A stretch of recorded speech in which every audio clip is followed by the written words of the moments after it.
Dead Mountaineers Hotel is a graphic adventure game which was developed by Electronic Paradise from Kiev, Ukraine and published in 2009.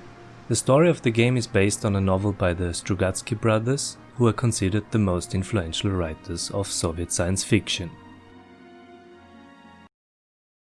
The first thing that catches one's eye when visiting the Steam page of the game is that it has a lot of bad reviews with only 33% positive. Of course, this has caught my attention. Let us find out whether it is really that bad. At the first glance, the game looks very nice. The intro shows our main character Peter Glebsky arriving with his car at the Snowy Mountain Hotel, where he is welcomed by the hotel owner Alec. But as soon as the characters start to talk, you will most certainly understand one of the main points of criticism of the reviews, the English voiceovers. It was there, on that summit, where the carabiner failed him. The rock is smooth there. He shot straight down, 1/10 of a mile. You will pardon if I reminisce. That's fine, but could you let me sign in first? Oh dear, you can see how old I'm getting. Yes, forgive me. Come then, my door is open.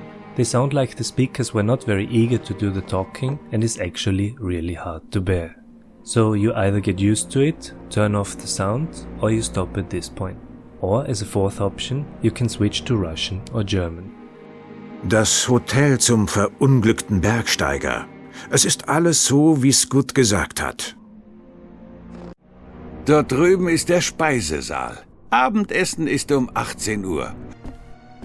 Гитара? Я когда-то умел неплохо играть.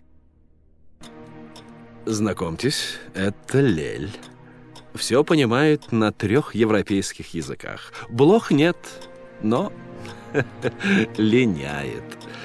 Это все, что осталось от погибшего альпиниста. Прошу в кабинет. Интересно, эта картина была написана до его смерти? In contrary to the English voiceovers, the Russian and German ones are excellent. Suddenly the game has much more appeal, the fun can commence. We are taking on the role of Peter Glebsky, a middle-aged detective who wants to spend his 2 weeks of holidays at the У погибшего альпиниста, the Dead Mountaineers Hotel. Only a few guests are staying at the same time at the hotel, and soon after his arrival Peter gets to know most of them. The hotel owner Alex Neva has a friendly relationship with his customers. Some noteworthy guests are the magician Duban Stoker, his niece Brune, the eccentric rich couple Moses, or our next-door neighbor, the physicist Simon Simonet.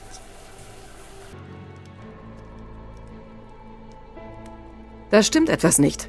Jemand hat gerade an meinem Türgriff herumgefummelt. Ich dachte, das würde Sie vielleicht interessieren. During our stay at the hotel, strange things start to happen. Boots disappear and reappear elsewhere, or towels are suddenly soaked in water. Is this just some stupid joke, or is it the ghost of the dead mountaineer? As the story unfolds, we find ourselves in the middle of several investigations, not the holidays we had wished for.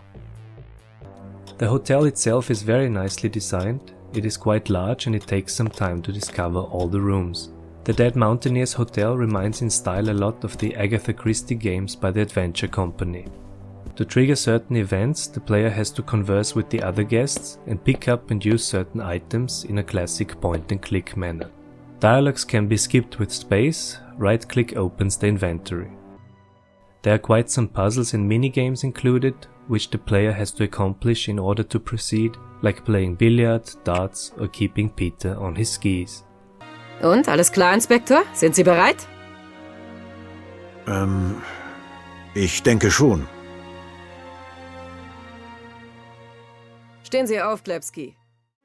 All in all, the game is not so bad as they say. The English voiceovers are really a killer though, and also the ending arrives too suddenly and is not very logical.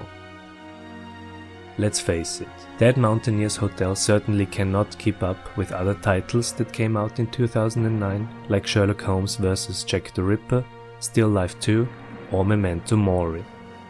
However, it was fun while it lasted. I loved to explore the location and the atmosphere of the snowbound hotel.